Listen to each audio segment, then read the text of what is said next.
Hello and welcome to mathematics class for standard 5th. We are going to do the practice sums, some of the sums solutions from practice worksheet. That is for term 1.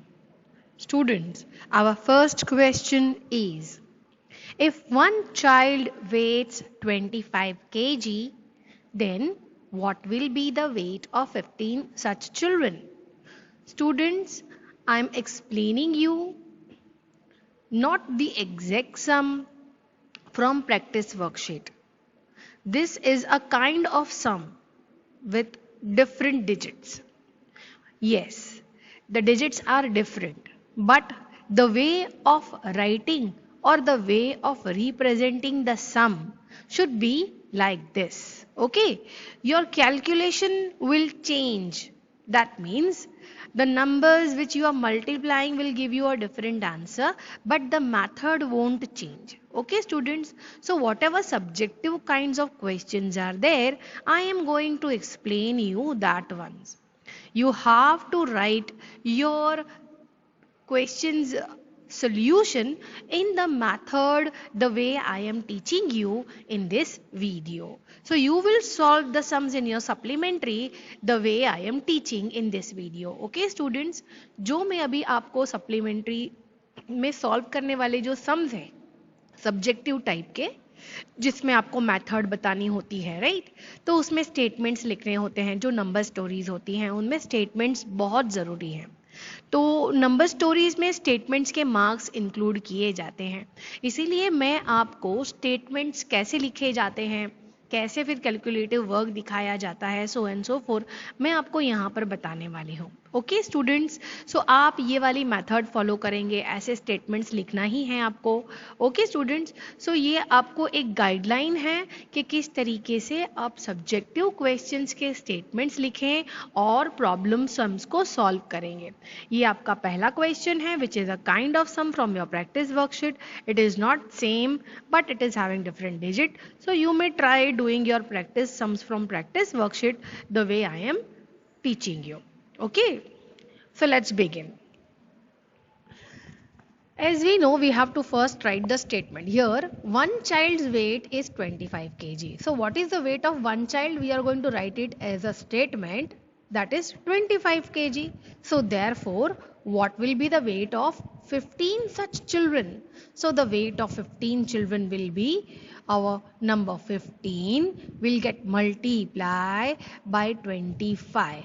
Now this working, if you want to show here 15 multiple 25, you may show the method, no issues. But suppose if you are doing it in the rough work, so at the last page of your supplementary you may do the rough work, we are going to check that, right? Or you may draw one vertical line in the supplementary here at the right side corner and you may solve your multiplications here. So right in front of the sum I can see that here you have done your multiplications, so we can give you the marks directly from here. So you have to draw a vertical line like this here at the end of the supplementary right side corner of the page, where you may mention here rough. Okay, and you may do your multiplications here, so may you can write only answers here. I did the multiplication, 15 multiplied by 25. Okay, and then after multiplying I got the answer as 375. Okay students, so this is how we are going to solve a number story with the help of statements. Of course we have to mention the statements. Now the concluding answer, आपका जैसे ही solution हो जाता है आपको एक concluding answer देना है, that what will be the weight of 15 children. जो क्वेश्चन पूछा गया है हमारा आंसर उससे रिलेटेड होना चाहिए। हम लिखेंगे answer means the weight of 15 children is 35 kg. The units are very necessary कि 375 क्या है, लीटर्स, मिलीलीटर्स, किलोमीटर्स, हमें ये चीज़ को मेंशन करना होता है कि ये 375 क्या निकल कर आया है, चिल्ड्रन है या उनका वेट है। तो हमने वेट निकाला है और अगर वेट निकाला है तो उसका यूनिट हमें केजी मेंशन करना ही होता है। It is mandatory for you to do it. Okay students, let's move on to the next question number 2. The cost of 1 kg tomato is rupees 40. 1 kg tomatoes का जो कीमत है वो 40 रुपीज है. सो what is the cost of 1/4 kg of tomatoes? So 1/4 kg of tomatoes का क्या rate होगा या क्या कॉस्ट निकल कर आएगा, हमें बताना है. So let's solve. Cost of 1 kg tomatoes, पहले तो जो हमें गिवन है, हमारे पास जो इंफॉर्मेशन अवेलेबल है ना थ्रू क्वेश्चन, हमें वो लिखनी पड़ती है. दैट इज ₹40, यानी 1 kg टोमेटोज का क्या रेट है, 40 है. So what will be the cost of 1/4 kg. सो हम लोग लिखेंगे देयरफॉर, ये जो साइन है ना 3 डॉट्स, ऊपर 1 और नीचे 2 है, देखिए इसको therefore कहते हैं मैथ्स में. ओके, तो हम कहेंगे therefore cost of 1/4 kg tomatoes is equals to 1/4 multiply by 40. ये जो 1/4 है और ये 40 है, हम दोनों को मल्टीप्लाई करेंगे. नाउ आई कैन टर्न, सी हमारे पास डिनोमिनेटर में 4 है ना यहाँ पर नीचे, तो हम इस नंबर को 4 के मल्टीपल में लेकर आएंगे, यानी 4 का टेबल में हम लोग इसको लिखेंगे हमारे नेक्स्ट स्टेप में. 1/4 इज इक्वल्स टू, हम 4 10s 40 लिख सकते हैं 40 की जगह पर. तो 40 की जगह पर हमने क्या लिखा, 4 10s 40. क्यों ऐसा लिखा, ताकि नीचे वाला 4 और ऊपर वाला 4 कट हो सकता है. We can cancel 1 number down and 1 number up, only one time. Okay, second time होने के लिए सेकेंड टाइम नंबर दोनों तरफ होने चाहिए. फाइन. सो यहाँ पर हम लोगों ने 1 time down 1 time up cut कर लिया है 4 तो जो रिमेनिंग है मल्टीप्लीकेशन है वो है 1 10s r, यानी ये जो 1 है ओके, ये 10 से मल्टीप्लाई हो जाएगा और आंसर आएगा 10. तो देखिए हमने सोल्यूशन कर लिया और ये मेथड भी बताया है. सो हमारा जो नेक्स्ट क्वेश्चन, हमारा जो कंटिन्यू क्वेश्चन है, हमें उसे इस तरीके से स्टेटमेंट में आंसर करना है. Last concluding statement. कंक्लूडिंग का मतलब होता है कि लास्ट में आपको आंसर जो मिला है आप उसको वर्ड्स में एक्सप्रेस करेंगे. यानी what is the cost of 1/4 kg of tomatoes, तो हम लिखेंगे the cost of, therefore the cost of 1/4 kg of tomatoes we got it as 10 rupees. Understood? 1/4 kg means what, 250 gram. Okay, so जैसे कि हम लोग बोलते हैं 250 ग्राम है ना, पाव किलो है ना, या हम लोग कहते हैं. तो ये जो वेट है, यानी पूरा केजी नहीं होता, वो केजी पूरे 1 केजी का 4th पार्ट होता है. तो वो 4th पार्ट के कितने होंगे, है ना, तो 10 रुपीज़ ही होंगे. देखो अब आप ऑल 4 पार्ट्स को मिलाएंगे ना जब, तो एक पूरा 1 केजी होता है, यानी ऑल 4 पार्ट्स के 10 रुपीज़ 10 रुपीज़ 10 रुपीज़ 10 रुपीज़. तो आपके पास कितने 10 रुपीज़ के पार्ट्स हो गए, 4 और 4 10s 40, यानी पूरे 1 केजी टोमेटोज का वेट 40 केजी निकल कर आता है. आप इसे मेंटली भी कैलकुलेट कर सकते हैं, है ना. सो लेकिन स्टेप्स जहाँ पे नंबर स्टोरी के ज़रूरी है ना बेटा, वहाँ पर आप लोगों को ज़रूर और ज़रूर स्टेटमेंट्स तो लिखने ही होंगे. आप डायरेक्ट आंसर नहीं लिख सकते. फाइन, आपको अगर लिखना है तो लिख सकते हैं, बट आपको उस सम के पूरे मार्क्स नहीं मिलेंगे फिर. यानी ये जो आप सॉल्व करोगे ना, तो इसका इतना मेहनत करने के बाद में आपको पूरे मार्क्स ना मिले तो कितनी बुरी बात है ना. दैट मीन्स ये अच्छा नहीं होता. आप इतनी मेहनत कर रहे हो, आप इतना सॉल्व करके लिख रहे हो, सिर्फ स्टेटमेंट्स की खातिर क्यों आपके मार्क्स डिडक्ट हो, है ना. ऐसा सोचिएगा, जब भी नंबर स्टोरीज आती है ना तो आपको स्टेटमेंट्स ज़रूर लिखने होते हैं. Okay, will move on to the next question number 3. यहाँ पर डिवीजन के 2 सम्स लिए हुए हैं और डेफिनेटली डिवीजन के सम्स को दिखाने के लिए आपको मेथड यही करनी पड़ती है. सम्स को आपको डिवाइड करके दिखाना ही पड़ता है. So let's start. हम फर्स्ट वाला जो मैंने लिया है वो है 8109 डिवाइडेड बाय 9. सो देखिए हम डिवाइड करना स्टार्ट करते हैं. 9 का टेबल है ना, इट इज द डिवाइजर और डिविडेंड है 8109. So 9 9s are 81. माइनस करेंगे, will get the answer as 00. अब नीचे आ जाएगा 0. अब हम 9 zeros are 0 ऐसा करके ले सकते हैं और माइनस किया तो हमारे पास आंसर आया 0. लास्टली 1 9 रिमेनिंग है जिसको हम नीचे ले लेंगे. Right, 9 1s are 9. माइनस करेंगे और तब हमें आंसर आएगा टोटल 0 यानी ये कंप्लीट डिवाइड हो गया है. We have no remainder left. Right ना। रिमाइंडर में क्या आया 0, यानी कंप्लीटली डिविजिबल हो गया, राइट। सो हमारा आंसर हम लोग लास्ट में कंक्लूडिंग लिखेंगे। What answer we got it as, we get 901 as our answer. तो देखिए अगर ये पूरा सम 2 मार्क्स का होगा तो यहाँ पर आपको मार्क्स मिलेंगे, है ना, यहाँ पर आपको स्टेप के मार्क्स मिलेंगे, यहाँ मिलेंगे।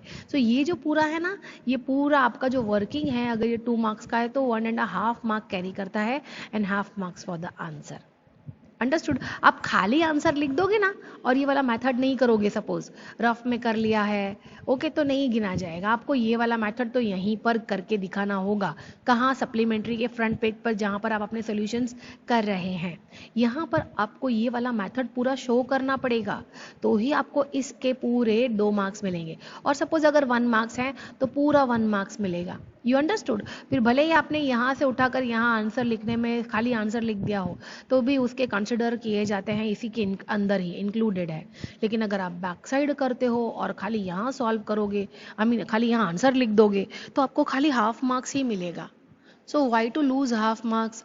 बैक साइड क्यों करें? मेथड हम फ्रंट में ही ना करके दिखाएं। हम रॉन्ग तो है नहीं, है ना बच्चों? आप लोग रॉन्ग तो करते नहीं हो, आप तो सब राइट करते हो। और अगर राइट करते हो तो क्यों ना हम फ्रंट में मेथड करें, है ना, हमें उसके मार्क्स मिलते हैं। सो ऑलवेज रिमेंबर आपको मेथड करनी होगी। Now will go for the question B, where the 17th number is the divisor and 4879 is the dividend.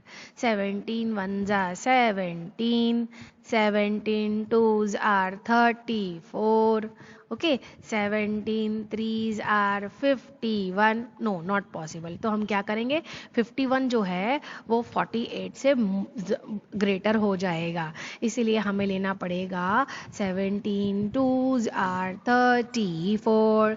फिर हम माइनस करेंगे, 8 minus 4 gives you 4 and 4 minus 3 gives you 1। अब बारी है 7 के नीचे लेने की, तो हमने 7 को नीचे ले लिया। अब हमारे पास आंसर आया 147। सपोज आपको 17 का टेबल पूरा मुंह जबानी याद नहीं है, you have not by hearted 17th table. So what you are going to do, you will multiply by drawing one vertical line here at the corner, and you may go on multiplying. 17 threes are, 17 fours are, 17 fives are, 17 six are, like that.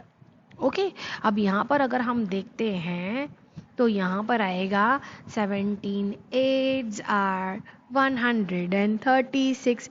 यही वो number है जो 147 के काफ़ी close है और smaller है in the table of 17। हम इसे माइनस कर देंगे। अब हमारे पास बचा 11 and down comes 9। Now we have 17 7s are 119 complete आता है। That also if you don't know, हमारे इसी वर्टिकल लाइन के अंदर आप अपने रफ कैलकुलेशंस डेफिनेटली कर सकते हैं, है ना।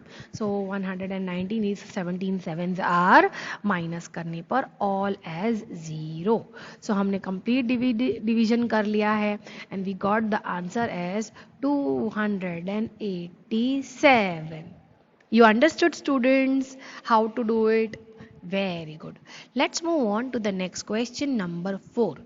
यहाँ पर एक पैटर्न ली हुई है और पैटर्न मैं आपको बताती हूँ, उसके कुछ रूल्स हैं। 6 to 14 नंबर्स ही यूज किए गए हैं इस पैटर्न में और कुछ बॉक्सेस भरे हुए हैं, that means they are filled and some are empty boxes. But in that empty boxes you have to fill the numbers from 6 to 14. अब रूल ये है कि उस बॉक्स के अंदर के जो छोटे छोटे बॉक्सेस हैं आप उनको हॉरिजॉन्टली या वर्टिकली ऐड करो तो उनका टोटल हमेशा 30 आता है। कितना आता है? 30। So let's start. तो देखिए हम देख सकते हैं कि हमारे पास जो 6 to 14 नंबर्स हैं वो कुछ इस तरीके से हैं। 6 7 8 9 10 11 12 13 14, है ना। और हमारे पास जो बॉक्स है वो कुछ ऐसा है जिसमें जो जो नंबर्स अवेलेबल हैं हम उन्हें दोबारा नहीं ले सकते, यानी 6 to 14 में जो भी नंबर्स हैं हमें उन्हें वन टाइम ही यूज़ करना है। तो जो ऑलरेडी हमें बॉक्स में गिवन है हम सबसे पहले उनका स्ट्राइक आउट कर लेते हैं। स्ट्राइक आउट कर लेने का मतलब है हमने हमारी लिस्ट से उन नंबर्स को कट कर दिया है क्योंकि वो ऑलरेडी बॉक्स में प्रेजेंट हैं और अब हमें उन्हें सेकेंड टाइम यूज नहीं करना। अब हम रूल फॉलो करते हैं। जैसे कि आप जानते हैं कि 6 और 13 इन दोनों को और यहाँ पे जो नंबर आएगा ना, इन तीनों नंबर्स को जब आप प्लस करेंगे ना, तो प्लस करने पर तीनों का जो टोटल है वो 30 आना चाहिए। फिलहाल तो मेरे पास सिर्फ 2 ही नंबर्स हैं, तो हम क्या करेंगे, सबसे पहले आप हॉरिजॉन्टली इस तरह कर सकते हैं या आप हॉरिजॉन्टली वर्टिकली का मतलब होता है खड़ा, उभा, है ना। ये जो स्टैंडिंग है, स्टैंडिंग सेल्स ऐसे हैं, एक के नीचे एक, और हॉरिजॉन्टल ऐसे। आप चाहे तो ऐसे ऐड कर सकते हैं। मेरे पास 2 नंबर्स अवेलेबल हैं, मैंने 6 और 10 को ऐड किया, आंसर आया 16। अब पूरे 30 करने हैं मुझे यहाँ पर, क्योंकि 6 दिस एम्प्टी नंबर, यहाँ पर जो नंबर आएगा वो तो पता नहीं है, और ये 10, ये तीनों को जब प्लस करेंगे ना तो 30 आता है। 2 तो मेरे पास हैं, यानी 16 आ चुका है। 30 लाने के लिए क्या करना पड़ेगा, 30 में से माइनस करना पड़ेगा। क्या, 6 और 10 का टोटल, यानी ये सेल और ये सेल जो है, दोनों को ऐड करने पे जो भी टोटल आता है आप उसको 30 से माइनस करिए। 30 से माइनस करेंगे ना, जो आंसर आया 14, वही आंसर हमारा इस बॉक्स का आंसर होगा। You understood how to do it? क्योंकि आप देखिए, अब आप तो तीनों को जब टोटल करेंगे ना, तो तीनों का टोटल 30 आएगा। देखो, 6 + 14 gives you 20 and +10 gives you 30। तो आपको हमेशा 2 मिलेंगे, 2 का एडिशन कीजिए और जो आंसर आता है उसको 30 में से माइनस कीजिए। यही हमारे इस पूरे ग्रिड का रूल है। ग्रिड किसे कहते हैं, जब आपको बॉक्स दिए गए हों, आप हॉरिजॉन्टल वर्टिकल सेल्स को प्लस माइनस मल्टीपल करते हैं, तब इसे ग्रिड कहने लगते हैं हम लोग। तो ये जो ग्रिड है ना, हमें गिवन है, राइट। नेक्स्ट है 6 और 13, मैं इस तरफ के दोनों को ऐड करती हूँ, आंसर आया 13। मुझे 30 चाहिए ना, तो 30 लाने के लिए कितना लेस है, 30 में से माइनस करके देख लेते हैं। 30 में से 19 माइनस करेंगे तो आंसर आएगा 11, और वही इस एम्प्टी बॉक्स का सोल्यूशन है। तो जब आप ग्रिड सॉल्व करेंगे ना आपके सप्लीमेंट्री में, तो आप इसी तरह कीजिएगा। पहले लिस्ट बनाइएगा, लिस्ट में कौन से अवेलेबल नंबर्स हैं आप उनको स्ट्राइक आउट कर दीजिए, और फिर आप चाहें तो बॉक्स के नीचे 1 बाय 1 स्टेप्स इस तरीके से सॉल्व कर सकते हैं। पहला ये, फिर सेकंड ये, फिर थर्ड, फिर फोर्थ। तो आप इस बॉक्स के नीचे सारे स्टेप्स बता सकते हैं, 1 by 1 down down. Okay, now यहाँ का हो गया। Now we have 11 and 12 C vertically, इन दोनों को प्लस कर लेते हैं सबसे पहले। सो 11 + 12 गिव्स यू 23, और जब हम लोग उसको 30 से माइनस करेंगे ना, तो आंसर आएगा 7, यानी 30 minus the answer we got after addition of 11 12 23। जब आप 30 और 23 को माइनस करेंगे तो आपका आंसर आएगा 7, जो कि हम लोग यहाँ पर लिखने वाले हैं। हो गया, अब तो हमारा ये भी कंप्लीट है। अब हम लोग ये वाला नंबर देख लेते हैं, 14 और 7। चलो 14 और 7 को सबसे पहले ऐड कर लेते हैं, that is will give you 21, है ना। तो 14 और 7 मिलकर कितना हुआ, 21। अब हम इस 21 को 30 से सब्ट्रैक्ट करेंगे, तो जो आंसर आया है 9, वो इस बॉक्स का आंसर होगा। अंडरस्टूड? अब लास्ट बचा, आप इसको 2 वे में कर सकते हैं। आप 10 और 12 को प्लस कीजिए और फिर 30 से माइनस करके आंसर ले आइए, या आप 13 और 9 को प्लस कीजिए और आंसर ले आइए, या आप डायरेक्ट आंसर ला सकते हैं। देखिए कैसे, 7 9 6 6 7 9 हो चुका है, 10 11 लिख लिया है हमने, है ना, 12 लिख लिया है, 13 लिख लिया है, 14 लिख लिया है। एक ही नंबर मिसिंग है स्टूडेंट्स, और वो है 8, यानी बिना कैलकुलेशन के लास्ट बॉक्स का आंसर आप लिख सकते हैं। बट सपोज आपको एडिशन करके आंसर लाना है और कंफर्म करना है, क्योंकि हो सकता है कहीं आप दूसरे सेल्स में कैलकुलेशन में मिस्टेक की हो और आपने रॉन्ग नंबर लिख दिया हो, है ना। तो बेटर होता है कि एक बार कंफर्म कर लेते हैं। तो लेट्स गो फॉर कंफर्मेशन। हमने 13, मैंने ऐसा लिया है, देखिए 13 और 9 वर्टिकली सॉल्व कर रही हूँ। सो 13 + 9 गिव्स यू 22, और जब हम 30 में से 22 माइनस करेंगे हमारा आंसर आएगा 8। सो आंसर आ गया 8, और हमने पूरा ग्रिड फिल कर दिया। Correct? I hope you understood how to do it, students. Very good. Don't forget that while solving the grid, all these steps you are going to show it under the solution. Okay, under the grid you में, हाँ आपको grid draw भी करनी है supplementary में, right आपको सारे numbers भी लिखने हैं, आपको सारे, हाँ और सारे स्टेप्स भी लिखने हैं कि ये सब आपने कैसे किया है. एक सजेशन है कि जो आपके आंसर्स हों, जैसे कि आपके जो क्वेश्चंस हैं ना जो मैंने स्ट्राइक आउट किए हैं 6, 10, 12, 14 है ना, आप उनको अलग आप उसको ब्लू पेन से लिखिएगा. और जो आपके आंसर्स आए हैं यानी कि ये जो है ना हमने फिल किए 11, 14, 9, 8, 7, आप इनको पेंसिल से लिखिएगा. अंडरस्टूड. तो हम एकदम क्लियर हो जाएगा कि आपके जो पेंसिल से लिखे हुए आंसर्स हैं वो आपने फाइंड आउट किए हुए हैं. Understood students. तो इस तरीके से आप अपना पूरा पेपर बड़े अच्छे से लिख सकते हैं. Fine students, thank you for watching the video. I am going to meet you soon with another solutions with some of the more sums from practice worksheet, but a kind of sums not exactly the same. Okay students, we'll meet soon in another video. Till then, goodbye.